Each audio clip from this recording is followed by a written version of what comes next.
매년 7월 첫 주는 맥주 감사주일로 지킵니다. 보리맥자를 써서 예전에는 농사를 지을 때 이때쯤 되면 보리 추수가 끝나고 그래서 그때를 기념하기 위해서 성경에도 맥추절을 지키라고 하는 주님의 말씀을 따라 교회마다 맥추절 절기를 지킵니다.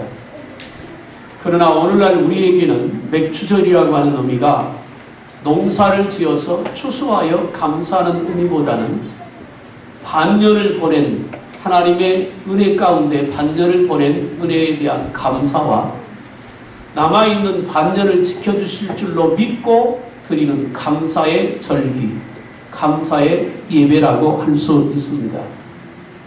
우리의 삶을 돌아보면 어느 것 하나가 하나님의 은혜가 아닌 것이 없었음을 살아계신 하나님을 믿고 하나님의 자녀로 살아가는 성도는 누구나 그 사실을 고백할 수밖에 없습니다. 우리가 죄인이라고 하는 것은 예수 믿는 사람은 누구나 누구든지 다 인정하는 것이고 또 우리가 세상에 대해서 너무 연약한 존재라고 하는 것도 우리는 다 인정하고 사는 부분입니다. 그 연약하고 죄인된 몸으로 악한 세상에서 살아가기는 사실은 쉽지 않은 일이지요. 그러나 그럼에도 불구하고 오늘까지 우리가 살 수 있었던 것이 하나님의 은혜였고 축복이었습니다. 성도에게 가장 큰 문제가 되는 것은 우리 마음속에 하나님의 은혜를 잊어버리는 것입니다. 그리고 그 은혜를 잊어버리는 것과 동시에 감사 또한 잊어버리고 산다고 하는 것입니다. 오늘 새벽에도 말씀드렸지만 내 안에 얼마나 감사가 있느냐는 내 안에 얼마나 은혜가 있느냐의 척도이기도 합니다. 내 입술에서 내 마음에서 내 생각에서 감사가 많이 나올수록 그리고 그 감사가 풍성할수록 내 마음속에는 은혜가 있는 것이고 하나님이 함께하심을 고백하고 그렇게 하나님이 함께하심을 깨닫는 것이 그 삶에서 나오는 감사가 증명하고 있는 것입니다. 하나님이 가장 기뻐하는 예배가 하나 있다고 사도 바울은 고백했는데 하나님이 기뻐하는 예배가 뭐냐면 감사제입니다. 감사로 드리는 예배, 그것을 하나님이 기뻐하는 것입니다. 어떤 분들은 그렇게 말합니다. 감사를 하기에는 나에게 너무나 아픔이 많고 어려움이 많다고 얘기하는 분들도 있습니다. 설교를 준비하다가 이런 얘기를 봤습니다. 아주 희귀한 병 가운데 중추신경의 이상으로 아픔을 느끼지 못하는 그런 질병이 있다고 합니다. 이 병에 걸리면 위험을 감지할 수가 없답니다. 사람이 어디가 아프면 약을 먹거나 병원에 가게 되잖아요. 그런데 이 중추신경이 이상이 되면 몸에 아픔을 느끼지 못하니까 금방 내일 모레 죽을 만한 질병이 무서운 질병이 찾아왔는데도 고통을 느끼지 못해서 전혀 알지 못하고 그러다가 결국 죽어간다는 것입니다. 또 하나의 무서운 병이 있는데 우리가 잘 아는 성경에서 말하는 문둥병입니다. 한생병이라고 하는 그 병인데요. 이 병은 어떤 병이냐면 온몸의 끝으로부터 썩어 들어오는 병이잖아요. 그런데 이 한생병 환자들의 소망이 있답니다. 그게 뭐냐면 통증을 느끼는 것이랍니다. 손가락이 잘라져 나가고 발가락이 떨어져 나가고 발목을 자르고 무릎을 자르고 다리를 자르고 결국 사람이 죽게 되는데 이 사람들은 통증을 느끼지 못한다고 합니다. 통증을 느끼지 못하니까 고통이 얼마나 자기에게 오는 이 불행, 죽음이 얼마나 가까웠는지를 모르고 결국 그렇게 죽어가는 사람입니다.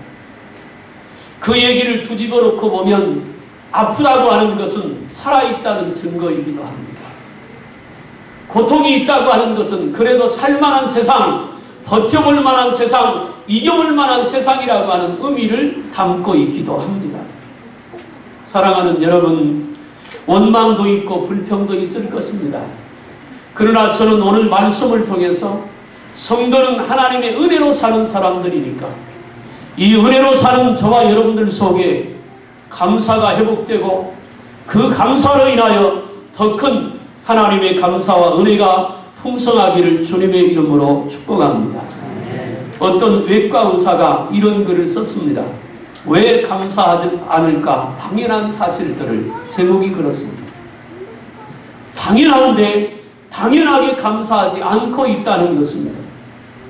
아버지가 계시고 어머니가 계시다는 사실을, 손이 둘이고 다리가 둘이어서 가고 싶은 곳 어디든 자기 발로 갈 수 있다는 것을, 손을 뻗어 무엇이든지 잡을 수도 있다는 것을, 소리가 들리고 목소리가 나온다는 것을, 그보다 더 큰 행복이 어디 있을까?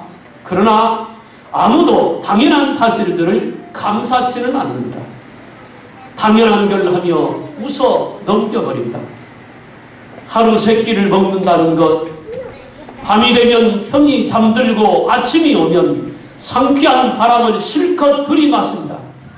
웃다가 울다가 호황치다가 뛸 수도 있다.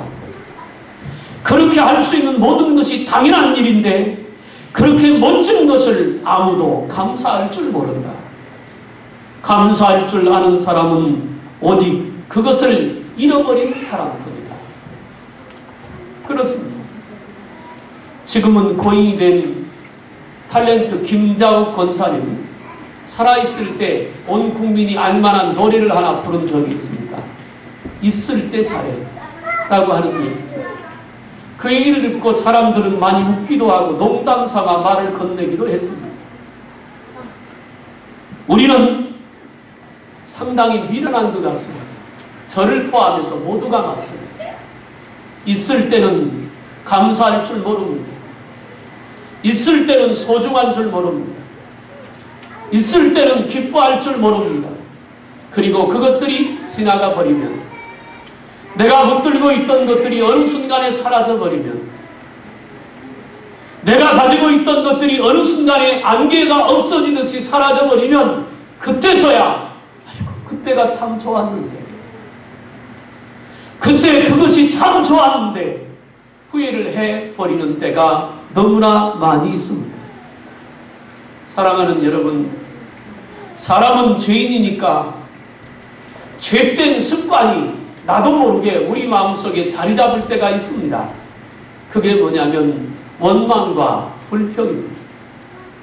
광야 40년을 이스라엘 백성이 걸어가면서 자기들도 모르게 그들 마음속에 자리 잡은 질병, 무서운 질병, 결국 가나안 땅에 들어가지 못하고 광야에서 그들이 멸망할 수밖에 없는 무서운 질병이 뭐냐면 원망과 불평이었습니다. 가나안 땅을 정탐하고 왔던 12명의 정탐꾼 중에 2명 여호수아와 갈렙을 제외한 나머지 10명은 갔다 와서 부정적인 보고를 합니다. 원망과 불평이죠. 원망과 불평의 습성이 된 그들은 가나안을 향해서 가면서 하나님이 광야 40년을 가게 하신 이유가 뭔 줄 아세요? 지금도 가보면 애국을 출발해서 사우디아라비아 그 광야를 지나 가나안 땅에 들어가는데 광야 40년은 사람이 살 수 없는 길입니다. 그들의 힘으로 먹을 수 없고 그들의 힘으로 뜨거운 더위를 이길 수 없고 추위를 이길 수 없습니다. 그건 죽음의 땅이에요. 그런데 하나님이 왜 그 길로 인도하셨을까? 그리고 그들이 애굽에서 출발할 때부터 구름기둥과 불기둥은 그들의 앞장서서 인도했고 광야에 들어서서 매일같이 만나를 하나님이 내려주셨을까? 왜 죽음의 길로 그들을 인도하셨을까? 답은 하나입니다. 하나님만 바라보고 살라는 겁니다. 하나님만 바라보고. 다른 거 바라보지 말고 하나님만 바라보고 살라는 것입니다. 함께 하시는 하나님 붙들고 살라는 것입니다. 구름기둥과 물기둥이 날마다 그 자리에 서 있으니 그걸 따라가라 그 말입니다. 매일같이 하나님이 주시는 만나를 먹고 살라는 것입니다. 그러면 광야에서도 살 수 있다는 말이에요. 그들이 가는 길에 하나님은 다 주셨습니다. 신발이 헤어지지 않았고 옷이 헤어지지 않았습니다. 한 끼도 굶어보지 않았습니다. 고기 먹고 싶다고 하면 고기 주셨습니다. 물이 떨어지면 반성을 쳐서 물도 주셨습니다. 낮에는 구름 기둥을 세워서 그들을 시원한 그늘에 품으셨습니다. 밤에는 불 기둥을 세워서 그들을 따뜻하게 입고 어느 길로 가야 될지 모를 때 구름 기둥과 그 불 기둥이 그들의 인도자가 되었습니다. 법궤를 메고 항상 하나님이 그들 중에 있었습니다. 부족한 게 없었어요. 그런데 죄악된 심정을 가지고 사는 인생이라 그들 속에 잘못된 습관, 원망과 불평의 습관이었습니다. 조금만 불편하면 기도하기보다 불평을 먼저 했습니다. 원망을 먼저 했습니다. 결국 그렇게 원망하고 불평하는 사람들 중에 15세 이상은 여호수아와 갈렙을 제외한 나머지는 광야에서 다 죽었습니다. 복된 하나님의 축복을 차지하지 못했다는 말. 사랑하는 여러분, 어떤 분이 그런 얘기합니다. 하나님이 살아계시면 왜 나에게 이런 어려움이 있냐고. 그래요. 그렇게 생각이 되겠지요. 그런데 바꿔서 생각하면 안 될까요? 하나님이 붙들고 계시니까 이만큼 살고 있는 거 아니겠습니까? 생각의 차이입니다. 이 생각의 차이, 은혜로 사는 사람이 은혜로 생각하면 다 은혜가 되지만 은혜로 살지 못하면 모두가 원망과 불평이 되는 것입니다. 나는 오늘 말씀을 시작하면서 저와 여러분 속에 이 하나님의 은혜가 풍성해지고 다시 한번 은혜를 회복해서 잃어버린 감사와 기쁨이 우리 마음과 입술에 늘 나오고 그래서 하나님께 영광이 되기를 주님의 이름으로 축복합니다. 어느 노부부가 나이가 많이 들었습니다. 아들이 셋이 있는데 세 아들을 불러다 놓고 이렇게 얘기를 합니다. 내가 가지고 있던 재산을 아들들을 셋에게 공평하게 나눠주고 우리 부부는 이제 나이가 많았으니까 요양원에 실버타운에 들어가서 살 것이다. 그래서 자식들에게 재산을 분배해 줬습니다. 부부가 노년에 좋은 실버타운에 들어가서 사는데 얼마 있다가 아내가 죽었습니다. 이 남편 할아버지가 가만히 생각하니까 혼자 사는 게 너무 힘들어요. 그래서 큰아들 부부를 불렀습니다. 실버타운이 아무리 시설이 좋아도 혼자 사는 게 너무 힘들다. 그러니까 나 너의 집에 가서 같이 좀 살면 안 될까? 큰아들 부부가 묵묵부답입니다. 이미 재산을 다 상속받았다 그 말이잖아요. 그래서 그냥 돌려보냈습니다. 그래도 혼자 살기가 너무 힘들어서 둘째 아들을 불렀습니다. 어떠냐? 내가 혼자 사는 게 너무 힘든데 내 집에서 같이 좀 살면 안 될까? 역시 둘째 아들 부부도 묵묵부답입니다. 돌려보냈습니다. 그래서 마지막으로 막내 아들 부부를 불렀습니다. 혼자 사는 게 너무 힘들구나. 내가 얼마 살지 모르지만 내 집에서 같이 살면 안 될까? 그랬더니 막내 아들 부부가 이렇게 말을 하는 겁니다. 형님들이 계심에도 불구하고 어떻게 저희와 같이 사시겠다고 하시니 너무 감사합니다. 우리한테도 아버지를 모실 수 있는 기회를 주셔서 감사합니다. 그리고는 아버지를 모시고 가서 정성껏 홀로 남은 아버지를 잘 모셨습니다. 그런데 그 아버지가 석 달밖에 못 살고 돌아가셨습니다. 그런데 말이에요, 이 아버지에게는 숨겨놓은 비밀이 하나 있었습니다. 세 아들들에게 재산을 공평하게 나눠줬지만 사실은 아들들이 모르는 어마어마한 재산이 숨겨져 있었습니다. 그 아버지는 그 재산 전부를 막내 아들에게 물려주었습니다. 꾸며낸 얘기가 아니라 실제로 있었던 이야기입니다. 짐이라고 생각하면 부모를 모시는 게 짐이잖아요. 그러나 나를 이만큼 키워주고 이만큼 살게 하는데 정말 큰 역할을 했던 부모를 사랑하는 마음으로, 감사하는 마음으로 섬길 수 있다면 그건 또 다른 심음이 되니까 축복의 기회가 되는 거 아니겠습니까? 예수를 믿고 하나님을 섬김에도 역시 마찬가지라고 생각합니다. 부부간에도 마찬가지고, 부부간에 부모와 자식 간에도 마찬가지고, 교회에서도 마찬가지라고 생각합니다. 은혜가 없으면 짐이라고 생각합니다. 왜 내가 그 일을 해야 되는데? 무엇 때문에 내가 그 일을 해야 되는데? 왜 내가 이 고생을 해야 되는데? 은혜가 없으면 그게 짐입니다. 그런데 말이에요, 돌이켜서 내가 구원받은 은혜와 하나님의 사랑과 천국에 대한 확신을 생각하면 그것은 짐이 아니라 내게 축복의 기회고, 내가 받은 은혜에 조금이라도 감사할 수 있는 기회이니 그것은 축복인 줄로 믿으시길 바랍니다.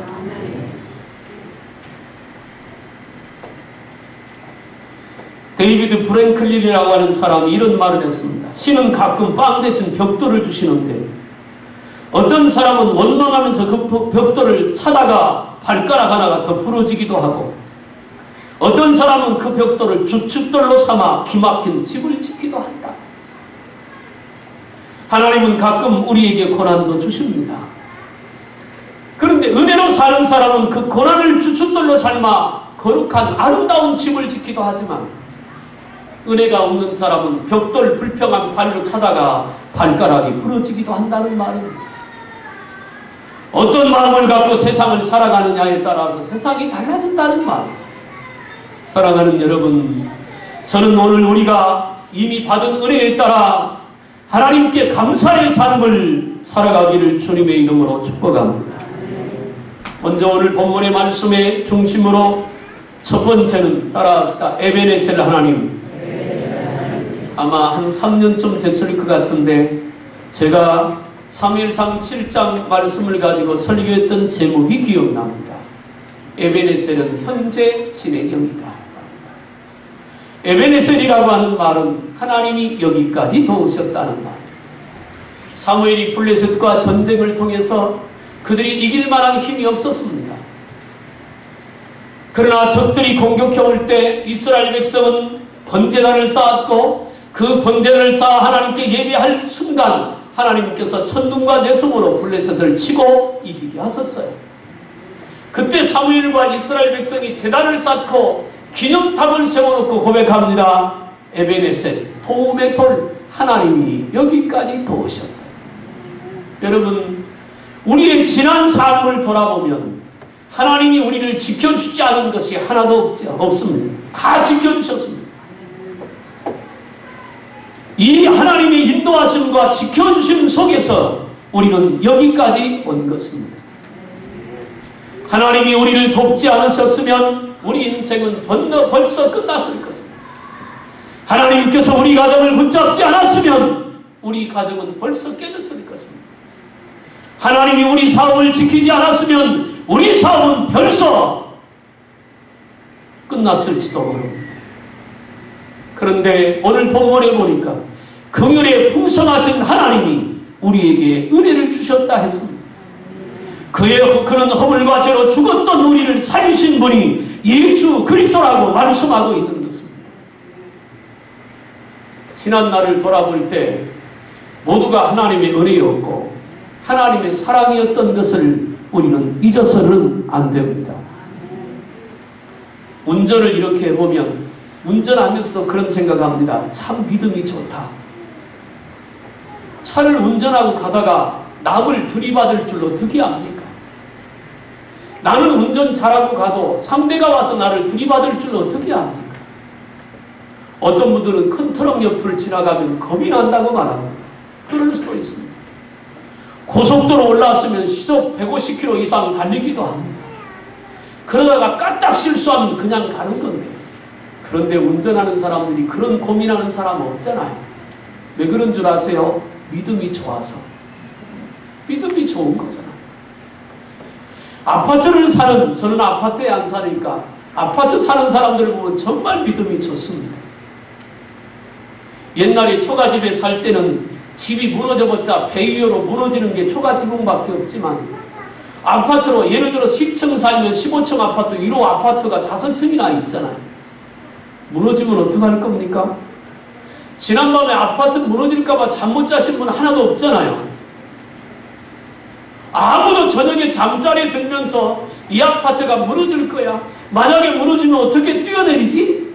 아니면 어떻게 피난하지? 그거 고민하고 자는 사람은 거의 없습니다. 그거 고민하는 사람은 정신병자. 근데 믿음이 참 좋잖아요. 말 못하는 자동차에 대해서, 말 못하는 건물에 대해서 믿음은 좋은데 살아계신 하나님이 나와 동행하시고 나를 지키고 나를 인도하고 나를 이끌어 주신다고 하는 그 사실은 왜 우리가 인식하지 못하고 사는가? 오늘도 하나님이 눈동자처럼 우리를 지키시고 하나님께서 우리를 이끌어 주시는 그 사랑과 은혜 때문에 우리가 날마다 살고 있다는 그 사실, 이게 깨달아지고 믿어지면 물론 아파트 사는데 오늘 저녁부터 불안에 떨 필요는 없습니다. 안 무너질 거예요. 어쩌면 예수님 오실 때까지 안 무너질지도 모릅니다. 아마 그럴 거예요. 그런데 아파트는 안 무너져도 살아계신 하나님, 우리와 함께 하시는 그 하나님을 붙잡지 못하면 인생이 무너질지도 모릅니다. 그래서 우리가 에베네셀의 하나님을 기억하고 그분을 의지하는 거 아니겠습니까? 하나님이 우리를 지켜서 이만큼 살고 있는 것입니다. 하나님이 우리를 붙잡아 주셔서 여기까지 온 것입니다. 하나님께서 우리에게 은혜 베풀어 주셔서 주님을 바라보고 그렇게 사는 것입니다. 탈무드에 이런 얘기가 나옵니다. 하나님께서 처음 새를 만드셨을 때 날개를 달아주지 않았답니다. 그래서 새는 하나님께 이렇게 말했습니다. 뱀은 독이 있고 사자는 이빨이 있고 말은 발굽이 있어서 적으로부터 자신을 보호할 수 있지만 저는 적으로부터 저를 보호할 수 있는 것이 없습니다. 라고 하나님 앞에 새가 하소연했더랍니다. 새의 하소연을 들으신 하나님께서 새에게 날개를 달아주셨어요. 그런데 얼마 후에 새가 다시 하나님을 찾아와 하나님, 날개를 달거나니 이전보다 몸이 무거워 전처럼 빨리 움직일 수 없다고 불만을 토로했다. 그러자 하나님께서 새를 나무랍니다. 이 어리석은 새야, 두 날개를 내게 달아준 것은 무거운 짐을 지고 다니라는 것이 아니라 하늘을 높이 날아 위험에서 피하라고 달아준 거야. 있는 것에 감사하지 못한 사람은 없는 것 가지고 불평을 하고 나중에는 있는 것 가지고도 불평을 합니다. 하나님의 인도하심을 믿으시길 바랍니다. 여기까지 여러분들을 지키시고 이끌어오신 그 하나님을 의심 없이 믿고 감사하기를 주님의 이름으로 축복합니다. 두 번째는 임마누엘입니다. 잘하는 말이잖아요. 마태복음 1장 21절에 하나님이 여기 계시다. 하나님이 우리와 함께 계시다는 말입니다. 오늘 본문의 5절에 하나 허물로 죽은 우리를 그리스도와 함께 살리셨고 너희는 은혜로 구원을 받은 것이라고 말씀합니다. 우리가 감사할 수밖에 없는 것은 지금도 에베네셀의 하나님이 임마누엘 하신다는 겁니다. 이제까지 지켜주시고 여기까지 도와주시는 그 하나님이 지금도 우리와 함께 계시다는 사실을 잊지 않기를 주님의 이름으로 축원합니다. 우리가 좀 부족해도 괜찮습니다. 모자라도 괜찮고 좀 연약해도 괜찮습니다. 때로는 넘어져도 괜찮습니다. 그러나 한 가지만은 기억하십시오. 하나님은 우리와 여전히 함께 하십니다. 내가 실수했을 때도 주님은 함께 하십니다. 내가 넘어졌을 때도 주님은 함께 하십니다. 로마서 8장 31절에 만일 하나님이 우리를 위하시면 누가 우리를 대적하리요 말씀하고 있습니다. 하나님이 나와 함께 하시는데 누가 나를 괴롭히냐는 말. 하나님이 나를 위하시는데 누가 우리를 대적할 수 있겠느냐는 것. 나는 이 사실이 여러분 삶 속에 현실이 되길 바랍니다. 어려서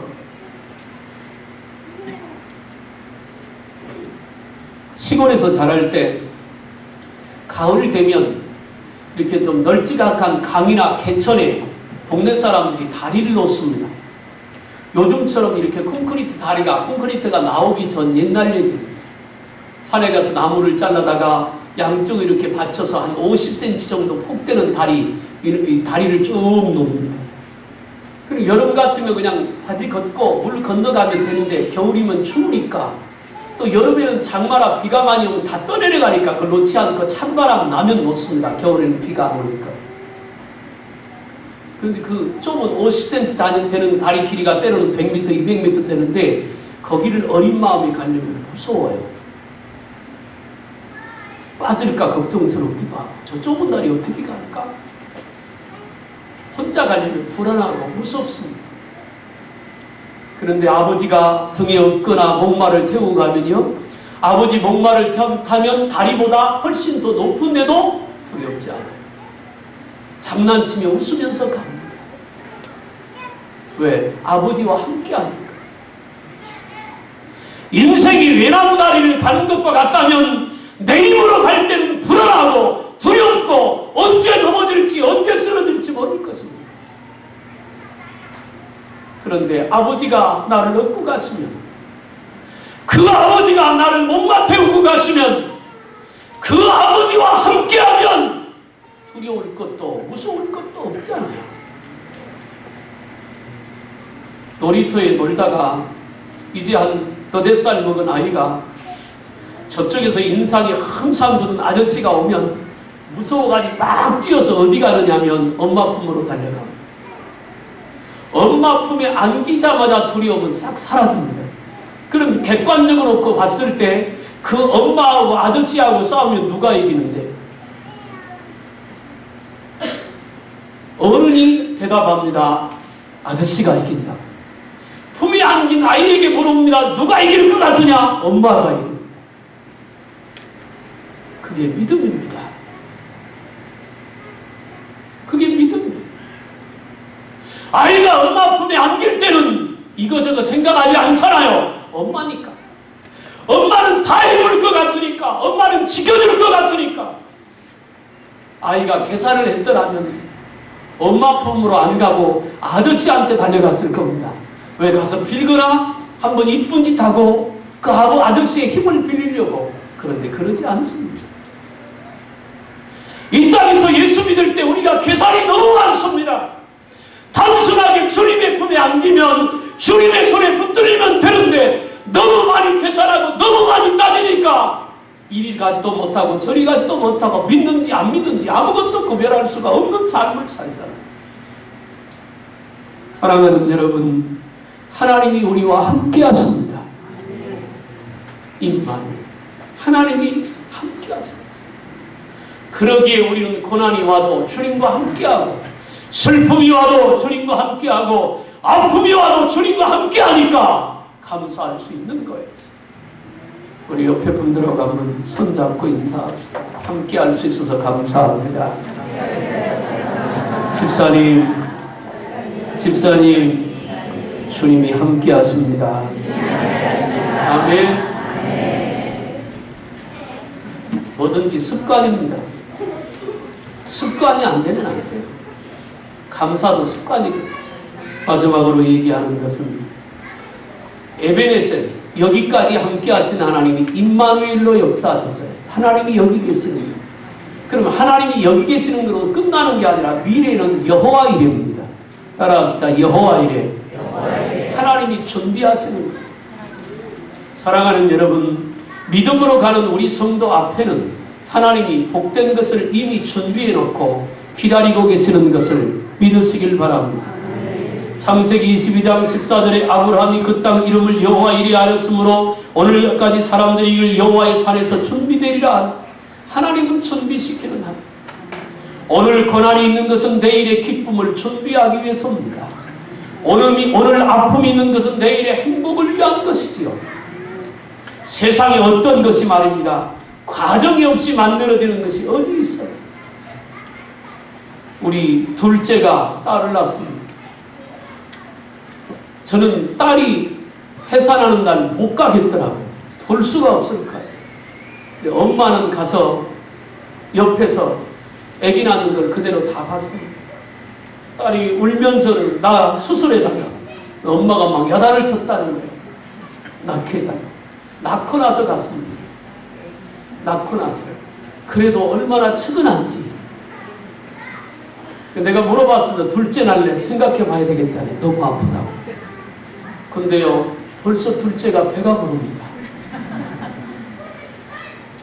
과정이 없는 것은 없어요. 어느 것이든 마찬가지입니다. 아플수록 기쁨이 큰 것이고 아플수록 열매가 단 거 아니겠습니까? 그런데요, 비결이 하나 있습니다. 우리가 감사하면 그 아픔들이 쉽게 넘어간다는 겁니다. 몸에 관절 때문에 통증이 오고 아픔이 올 때요, 많이 웃으면 몸에서 좋은 물질이 나와서 그 통증을 없애준다고 하잖아요. 하나님이 우리 몸을 즐겁게 살라고 이렇게 만들어놨지. 감사도 마찬가지입니다. 어렵고 힘들수록 감사해야지. 원망하고 불평하면 그 삶은 더 꼬이고 더 아프고 더 힘들 수밖에 없는 거잖아요. 왜냐하면 하나님이 여기까지 인도했고 그 하나님이 임마을 하시고 그 하나님이 여호와 일에 하실 것이니까 앞으로 하나님이 길을 열어주고 하나님이 인도하실 것이기 때문에 우리는 감사할 수밖에 없는 거죠. 메텔리 박사는 이렇게 말했습니다. 감사하는 사람은 진흙 속에서 살면서도 그것을 은혜로 한다. 그 이유는 보석은 진흙 속에서도 보석이기 때문이다. 감사하면요, 마귀도 우리를 괴롭힐 수 없어요. 마귀가 가장 좋아하는 것 중에 하나가 원망과 불평입니다. 아파도 이만큼 아프고 그래도 이만큼 참을 수 있게 하셔서 감사합니다. 그 아픔이 끝날 것입니다. 어제 입당 예배를 갔었는데 오늘 오후 예배에 오실 노회장님이 당신 교회 어떤 성도님 간증을 하더라고요. 암에 걸렸답니다. 그런데 마침 어떤 부흥 강사가 와서 교회 종탑을 하고 뭐 한 1,000만 원, 1,200 정도가 든다고 얘기를 했다고요. 암 치료라는 돈이 많이 들었답니다. 아파트를 팔고 땅을 팔았답니다. 그런데요, 그 치료비로 그 돈이 모자라는데도 불구하고 하나님 앞에 그 땅 팔고 집 판 것 중에서 남지도 않았답니다. 11조를 구별해서 하나님 앞에 드렸다는 거예요.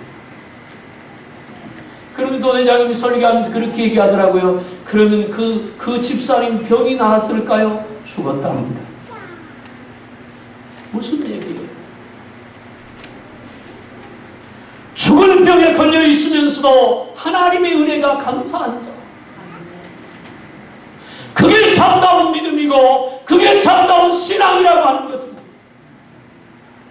하나님이 내게 주셨으니까 감사하고 아니요. 하나님이 안 주셔도 감사할 수 있는 사람. 그게 진정한 감사. 그게 고상한 믿음이 아니겠느냐 하는 것입니다. 감사는요, 씨앗을 심는 것과 같습니다. 무엇인가 파종해야 거두잖아요.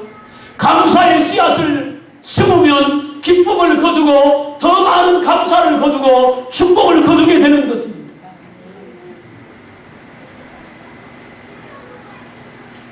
구두쇠가 죽어서 천국 입구에 갔습니다. 천국 문 앞에서 구두쇠는 천국에 꼭 들어가야만 된다고 주장을 합니다. 천국 입구를 지키고 있는 천사가 조회해 보니까 구두쇠는 이 세상에서 착한 일을 한 번도 한 적이 없더라는 거예요. 그래서 말했답니다. 세상에서 선행을 한 것이 하나도 없어서 천국에 들어갈 수 없다고. 그렇게 해도 구두쇠는 막무가내였다. 그러면서 자기가 착한 일을 했다는 것입니다. 천사가 물어봤대요. 세상에서 무슨 착한 일을 했느냐고.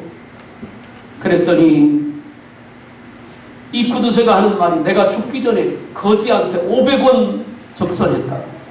그러더라. 그때부터 이제 천국 입구를 지키는 천사가 고민이 되었다. 한참 고민에다가 해답을 내릴 수가 없어서 베드로에게 물어봤대요. 어떻게 해야 되느냐고. 그랬더니 베드로가 이렇게 대답하더랍니다. 500원 줘서 내보내. 심어야 거둘 거 아니겠어. 이 땅의 삶에서도 그러고 영원한 그 나라에서도 그렇잖아요. 심어야 거두지요. 원망 심으면 못 나오겠어요? 원망 나오죠. 불평 심으면 못 나오겠어요? 불평 나오죠. 감사 심으면 감사 나오는 거고, 기쁨을 심으면 기쁨 나오는 거고, 위로를 심으면 위로를 얻는 것이고. 문제 없는 사람이 어디 있습니까? 다 문제가 있지. 이제 한 가지 말씀만 더 드리고 말씀을 마치려고 합니다. 이런 글이 있습니다. 어떤 예수 믿는 성도가 감사할 이유에 대해서 이런 글을 썼습니다. 10대 자녀가 반항을 하면 그건 아이가 거리에서 방황하지 않고 집에 잘 있다는 것이고, 내야 할 세금이 있다면 그건 나에게 직장과 일터가 있다는 것이고, 파티를 하고 나서 치워야 할 그릇들이 너무 많다면 그건 친구들과 즐거운 시간을 보냈다는 것이고, 옷이 몸에 좀 낀다면 그건 잘 먹고 잘 살고 있다는 것이고,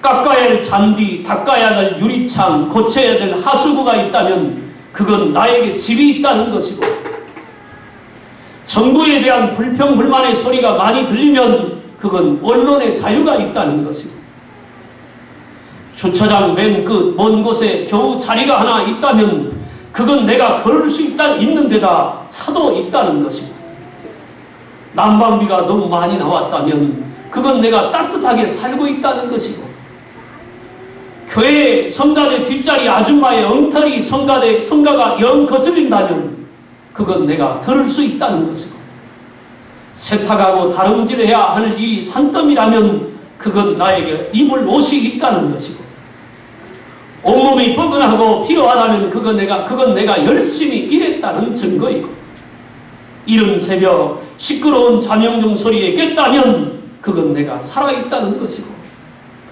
이메일이 너무 많이 쏟아진다면 그건 나를 생각하는 사람들이 그만큼 많다는 것이죠.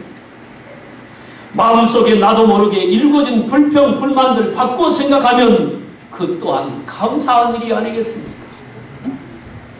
평범한 예수 믿는 성도가 쓴 글. 내용을 보면 전부 다 우리가 불평하는 거잖아요. 그런데 그 불평하는 걸 조금만 시각을 바꿔보면 감사하기 때문에. 청소년의 10대 반항하는 자녀가 있다고 불평하면 그러면 없어야 되겠네요. 그렇잖아요. 없어야 되는. 직장 다니기 힘들다고 불평하면 직장 그만둬야 되겠네요. 말씀드리고 싶은 것은 성도는 하나님의 은혜로 사는 거니까 감사하며 살자는 것입니다. 그러면 그 감사가 더 큰 감사를 가지고, 이제 하지 감자 다 깼잖아요. 처음에 감자를 심을 때는 감자 하나를 2등분 내지 4등분 해서 눈이 2개 내지 3개 있게 잘라가지고 그걸 심잖아요. 나중에 캘 때 되면 뽑으면 줄줄이 따라 올라옵니다. 무엇을 심느냐에 따라서 거두는 게 결정입니다. 이제 우리는 감사를 심어야 합니다. 그러면 하나님께서 우리 아픔을 아시고 고쳐주시고 붙잡아 주시고 은혜 베푸시고 인도해 주실 것입니다. 에베네셀의 하나님이 임마누엘 하시고 임마누엘 하시는 그 하나님이 여호와 이레 하실 거예요. 그런 은혜와 축복이 여러분들과 함께 하기를 주님의 이름으로 축원합니다.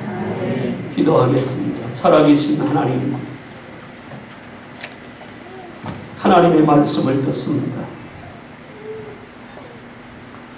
주님이 우리에게 주신 은혜와 사랑이 너무 큰데 언제부턴가 우리 입술에서 마음에서 하나님의 은혜와 사랑은 사라져버리고 나도 모르게 원망과 불평만이 내 마음에 자리를 잡았습니다. 이제부터라도 찾아서 감사하고 감사가 훈련이 되면 그것이 씨앗이 되어 진정 감사할 일이 많아질 것입니다. 그런 믿음과 그런 은혜로 충만한 성도들이 다 되게 하여 주시옵소서. 예수님의 이름으로 기도하옵나이다. 아멘.